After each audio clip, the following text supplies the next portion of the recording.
preseason always is what it is. What was one lasting impression that you had watching the Knicks in this preseason?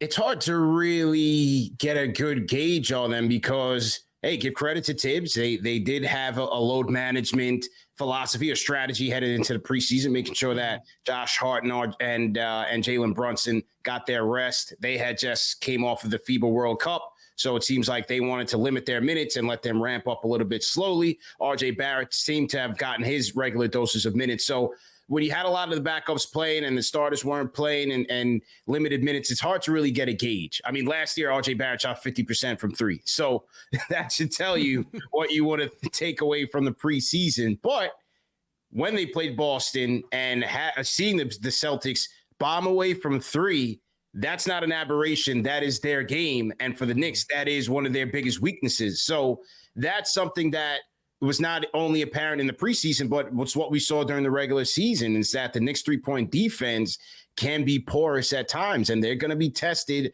right out the gate against Boston, who's going to be firing away. This is what Joe Mazzulla wants to do. So the defense is still a concern, and with the starters not having played that much, it's going to take some time to ramp up and get some chemistry on the defensive end, get their communication down pat, figure out where each other are going to be, but they've got to start out the gates with intensity and energy. That's what Dante DiVincenzo said after the final preseason game. It's got to leave with effort and intensity, and that's what I want to see from this Knicks team starting game one.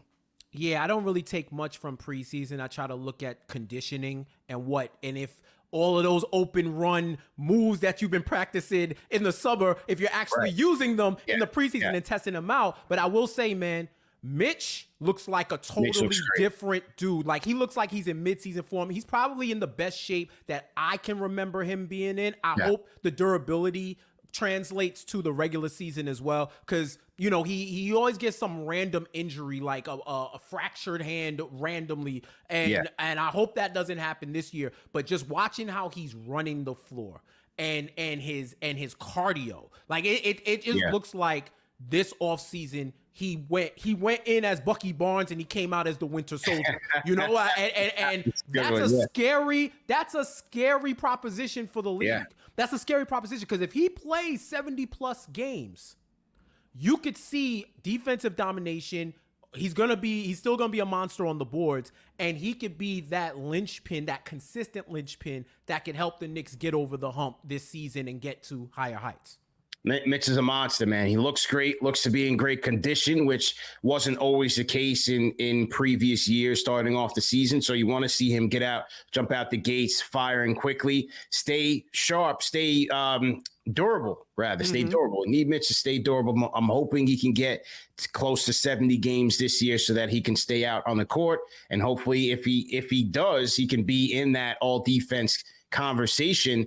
And then for Mitch, working on his free throws. That's another thing that we saw in the preseason. He seems to have added some more arc to his free throws. So that's going to be important, because you don't want to hack a Mitch situation. You want him to be out there on the court, especially in critical moments. So I love what I saw from him. And when you mention seeing guys in the preseason to see what they worked on in the offseason, it looks like you saw some of the things that Quentin Grimes was working on with JJ Redick in the offseason, shooting off of movement, shooting off of the dribble. Looks like Quentin Grimes was trying to really implement a lot of the things that he learned from JJ Redick and Penny Hardaway this offseason.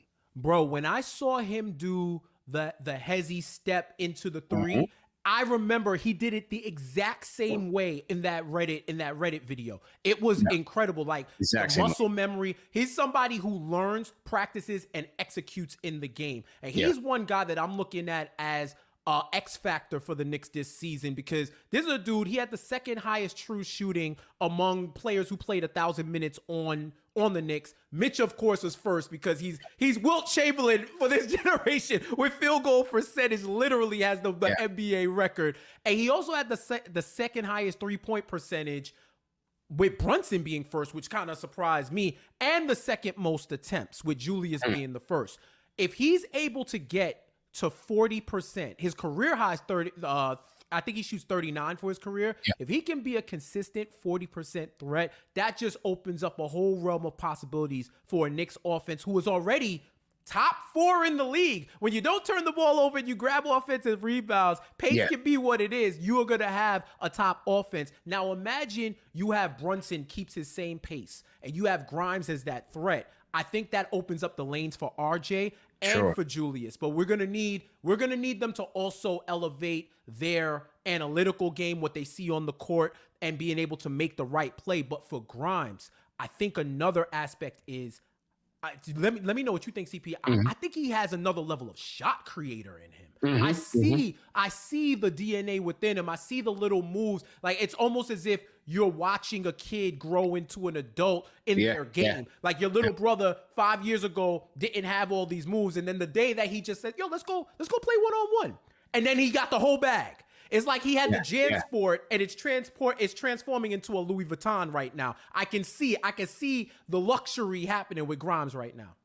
He's already showing you some flashes of playmaking when he's putting the ball on the floor and attacking closeouts. Hey, I'd love to see a little stop and pop in the mid-range, right? When they're running you off the three-point line, sure, it's great to drive to the hole and try to get a high percentage shot, but is there a little stop and pop, little mid-range action? Everybody wants to liken him to Allen Houston, but that's one thing that H2O had. He was lethal in the mid-range. Any spot on the floor was his to be taken. So with Grimes, a lot of times the adage is, third year, things start to slow down. Things start to come together for a lot of the younger players. And maybe that's going to be it with Grimes, because as you mentioned, he has the work ethic. He has the IQ. Now it's just time to put it all together. And I think he's heading in the right direction.